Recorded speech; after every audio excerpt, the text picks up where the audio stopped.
Thanks for having me speak today. I'm very excited to be here to share some of the exciting progress we've made at Viridian Therapeutics. My disclosures are shown on this next slide. At Viridian Therapeutics, we engineer antibodies and focus on rare and autoimmune diseases. Our pipeline includes late-stage thyroid eye disease programs, as well as a preclinical FcRn program. A little bit about thyroid eye disease. So as you know, thyroid eye disease is an autoimmune condition characterized by inflammation, growth, and damage to tissues in and around the eye.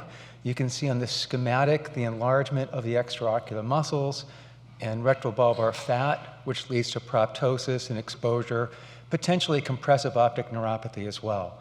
There's two forms. There's the active form shown on the lower left image and the chronic form shown on the lower right. They both result in proptosis and diplopia, as well as cosmetic changes that result in impairment in the quality of life. Autoantibodies are thought to trigger the IGF-1 receptor and TSH receptor pathway. A little bit about our first therapy, veligrotug, which is an intravenous investigational therapy. Veligrotug is a monoclonal antibody that is directed against the IGF-1 receptor. It is a full antagonist, unlike teprotumumab, which is the approved therapy, a partial antagonist. We did a phase 2 proof of concept study in both active and chronic thyroid eye disease. This involved 2 infusions of veligrotug at 10 milligrams per kilogram, administered intravenously at baseline and then at 3 weeks. This is a series of MRI scans from a single patient. You can see the coronal cut and axial cut. You can see that at baseline where the eye muscles are swollen. And that after 2 veligrotug IV infusions at week 6, you can see the dramatic improvement in the extraocular muscle volume. But what's, I think, more interesting, 9 weeks after the last infusion, that second infusion, so at week 12, there's continued improvement in the muscles. So for example, you can see this medial rectus muscle with the yellow arrow, quite swollen at baseline. And you can see how it improves at week 6 and continues to improve at week 12. This is a second patient, similar sequence. Patient receives 2 infusions of veligrotug at baseline and week 3. You can see the week 6 scans and then the week 12 scans. And once again, continued improvement of the enlarged muscles even 9 weeks after the last infusion.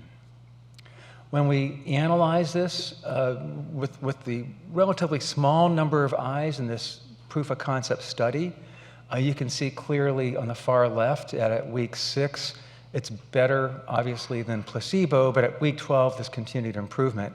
I should add that traditionally, thyroid eye disease was treated with orbital decompression surgery, where you fracture the bones of the orbit to make room for the swollen retrobulbar tissues. And when you see that 4 millimeter improvement in proptosis, or even the 6 millimeter improvement in proptosis, that's right up there with orbital decompression surgery. You can see the extraocular muscle volume in the middle graph. Again, continued improvement in all the eyes on average to week 12, and similarly with orbital fat on the far right. This has led to our phase 3 program. We have 2 pivotal studies, THRIVE and THRIVE-2, for active and chronic thyroid eye disease, respectively. We recently announced positive top-line data at week 15 in the first of the 2 pivotal trials in the THRIVE pivotal trial. That was a randomized controlled double-masked trial. Patients were randomized 2-to-1 to veligrotug versus placebo. We randomized 75 versus 38. They received 5 infusions administered every 3 weeks for a total of 5 infusions. And then a primary endpoint was at week 15. The patients are followed to week 52. I don't have enough time to go into the detailed results here, but veligrotug achieved all the primary and secondary endpoints with a high level of statistical significance and was well tolerated. We anticipate publicizing our second pivotal trial top-line results in December. A little bit about our next therapeutic asset, VRDN-003, which is a subcutaneous investigational therapy for thyroid eye disease.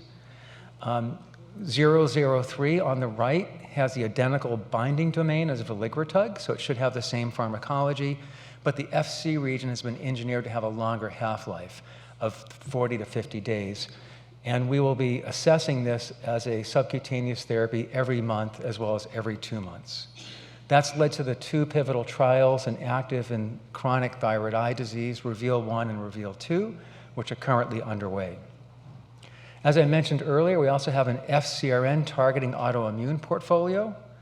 FcRn antagonists prevent recycling of IgG, thereby lowering the levels of IgG, and they have potential for multiple autoimmune conditions, including myasthenia gravis and CIDP, for which there are approved products.